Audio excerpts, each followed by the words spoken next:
Olá pessoal, tudo bem? Eu sou a Carmen do blog Que Vida do Mundo e hoje, para homenagear o Dia Internacional da Mulher, ou o Mês Internacional da Mulher, eu venho tratar de uma biografia. Eu venho falar da biografia de uma mulher incrível, que foi Lu Salomé. A biografia do Dorian Astor. Não só eu achei Lu Salomé incrível, eu acho que boa parte dos homens mais interessantes da virada do século XIX para o século XX a considerou interessante. Só para citar os mais, Freud, Nietzsche e Hill. Mas eu vou contar a história dela para vocês. Lu Salomé, ela nasceu na Rússia, acho que na década de 1860. Eu vou deixar a data de nascimento e morte direitinho aqui embaixo para vocês. Mas ela cresceu na Alemanha, então assim, ela era fluente em alemão e francês. E o russo ela não falava tão bem assim. E ela cresceu entre homens, né? Ela tinha acho que 3 irmãos, ela era uma irmã entre 3 irmãos. E isso foi fundamental para a formação dela. Então ela era a queridinha, né, da família. Se eu não me engano, ela era caçula. Se não era caçula, era uma das menores. Então ela tinha irmãos mais velhos, além do pai e tal, assim, boas referências, homens que tratavam ela com muito mimo. Ela não foi assim reprimida por ser espoleta, por ser criativa, enfim, coisas assim. Desde jovem, aliás, acho que desde criança, hein? Mas aí, quando se tornou adulta, jovem, esse comportamento dela, irreverente, digamos, não que ela fizesse questão de chamar atenção, não. É uma criatura, assim, inusitada, aquariana, né? Uma criatura, assim, com certas excentricidades, mas não para chamar a atenção dos outros. Ela levava a vida da maneira como fazia sentido para ela e pouco importava os demais. Ela estava preocupada com outras coisas. Então, logo na juventude, ela, com esse jeito dela, uma erudição também, fora de série, ela se tornou escritora, ela sempre preocupada em compreender o ser. Também era bonita e tal, e ela despertou a paixão do poeta Paul Ré, eu acho. Ele não é tão conhecido entre nós. Ele gostava muito dela, ele era fascinado por ela. Ela foi morar com ele, ela não se casou com ele. Ela foi morar com ele. Mais escandaloso que isso, para a época, né? A gente está falando no fim do século XIX. Mais escandaloso do que ir morar sem se casar com ele é que ela não teve uma relação amorosa com ele. Então ela foi morar com ele como amigo. É claro que isso causou muito frisson, né? Então muitos comentários. E ela pouco se importava. Ele era apaixonadíssimo, mas ela não teve relação sexual com ele. Não teve nada. Ela gostava dele como amigo. Eles moraram juntos por um bom tempo. Paul Ré, ele foi amigo do Nietzsche. Tanto que, se eu não me engano, Genealogia da Moral, uma dessas obras do Nietzsche, logo no prefácio, ele tem uma intertextualidade, ele faz reverência a uma obra do Paul Ré, né? Então, assim, o Paul Ré o ajudou a pensar algumas coisas e por conta disso ele escreveu, acho que é a Genealogia da Moral. Então os dois eram bem amigos. E o Paul Ré falou da Lu Salomé para o Nietzsche. O Nietzsche estava assim, interessado em arrumar uma mulher para casar, ele já tinha a ideia fixa, arrumar uma mulher, ficar casado uns 2 anos só e tal. Então estava muito racional, né, essa relação que ele já premeditava. Ele tinha ouvido falar na Lu Salomé, quando foi apresentado a ela, ele ficou de 4. Ele a pediu em casamento, ele realmente se apaixonou por ela. E ela não quis. Ele a pediu em casamento em Lucerna, numa cidade linda, naquele leão. Quem foi lá, eu já fui, é uma das cidades mais bonitas que eu já vi, é uma cidade suíça, e tem um leão esculpido na parede. Eu fui, visitei esse leão. E ele a pediu em casamento lá. E ela se negou. Ela viajou pela Europa, acho que Suíça, acho que até Roma, já não estou lembrando, com os dois. Ela pousava nas fotos com os 2 homens, os 2 apaixonados por ela e ela sem querer nada com ele. Então, assim, a gente pode pensar, ela era feminista? Não necessariamente, eu já chego nesse ponto. E Nietzsche ficou desiludido, ela ajudou Nietzsche a pensar em algumas coisas, ela discutia com ele. Então, por que ela fascinava esses homens? Era só pela beleza, pela irreverência? Não. É porque ela tinha um poder de abstração, uma capacidade de pensamento abstrato. Ela conseguia conversar qualquer coisa com qualquer um. Então ela discutia filosofia com Nietzsche, mais adiante ela discutiu psicanálise com Freud, ela foi psicanalista inclusive, mas aí eu chego até lá daqui a pouco. Ela discutia os assuntos, ela era muito intelectual, então ela fascinava os homens por conta disso. E ela escreveu um livro sobre Nietzsche, porque ela lia muitas obras dele, então eles eram amigos, eles tiveram um momento de troca, depois, já que ela não quis se casar com ele, eles se separaram, assim, o relacionamento não ficou próximo, acho que romperam. Ela fez uma biografia de Nietzsche. A irmã de Nietzsche, a Elizabeth, aquela que o detratou, né, e ajudou os nazistas a usarem a obra dele, a Elizabeth detestava a Lu Salomé. Então, assim, falou dela, falou mal dela tanto quanto pôde, escreveu e tal. Porque a Lu, ela não é uma mulher que agrada mulheres não resolvidas, né? Ela só vai ter amigas mulheres, amigas bem resolvidas e cheias de si. A Lu Salomé era um tipo que, se a outra mulher tem alguma insegurança, tiver um pouco de inveja, não vai agradar. Então essa Elizabeth a gente já sabe que já não era boa coisa, porque fez o que fez com o irmão. Mas a gente se ia gostar da Lu Salomé. A Lu Salomé, ela conheceu, o nome dela ficou Lu Andreas Salomé. Por quê? Porque esse Andreas vem do casamento. Ela conheceu o marido, acho que ele era alemão também, e ele era professor universitário e tal. Ele estava se candidatando, né, a uma cadeira. E ela quis se casar com ele.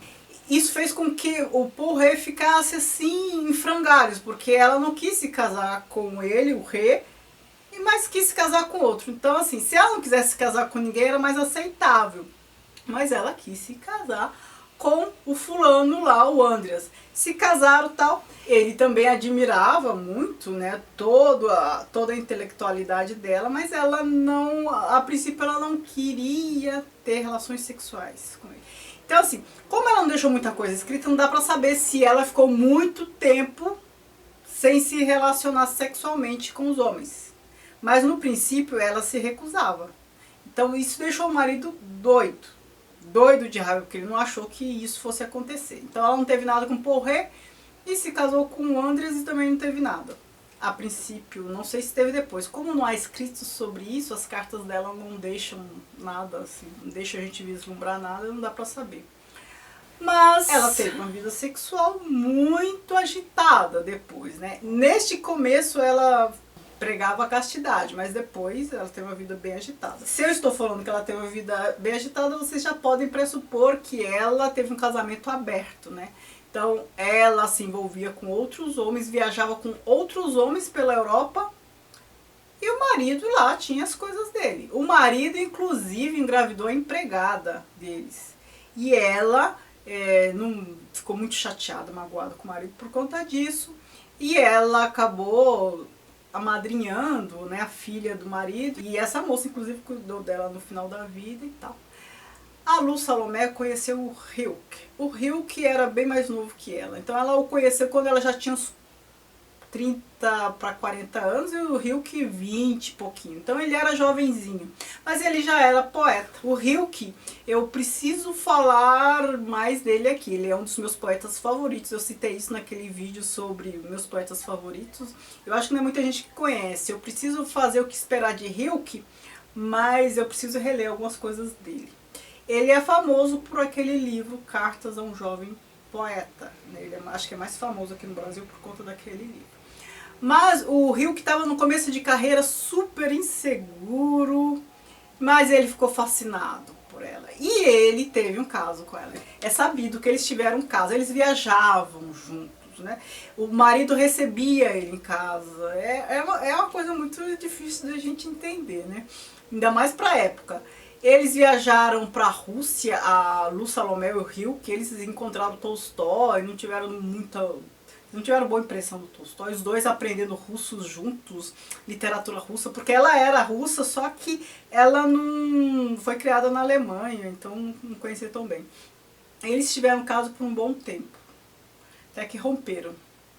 E ele se casou. E eles ficaram rompidos por um tempo, mas depois retomaram a amizade e ficaram amigos até o fim da vida dele. E a Lu, ela conheceu várias feministas e tal, só que ela não era bem feminista. O que interessava a Lu não era a militância, ela não era uma militante, hein? Embora a gente possa admirá-la muito, ela não era militante, ela estava interessada em questões transcendentais, assim, questões da existência humana. Eu acho que se ela fosse homem, ela ia agir da mesma forma, pensar da mesma forma. Então, assim, o interesse dela está para além de gênero.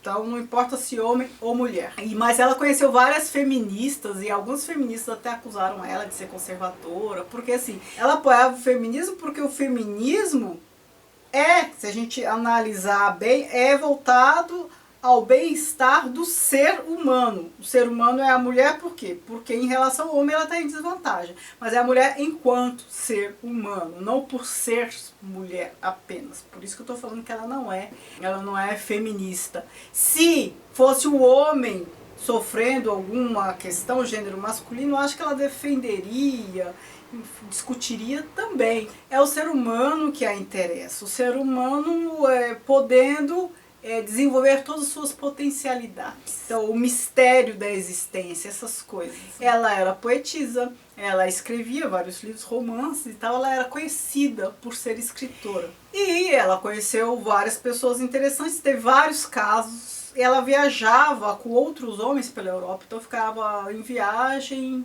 sei lá, não sei quantos dias, 40 dias com fulano na Suíça, não sei quantos dias na Itália, e assim, mais casada com o Andreas, né?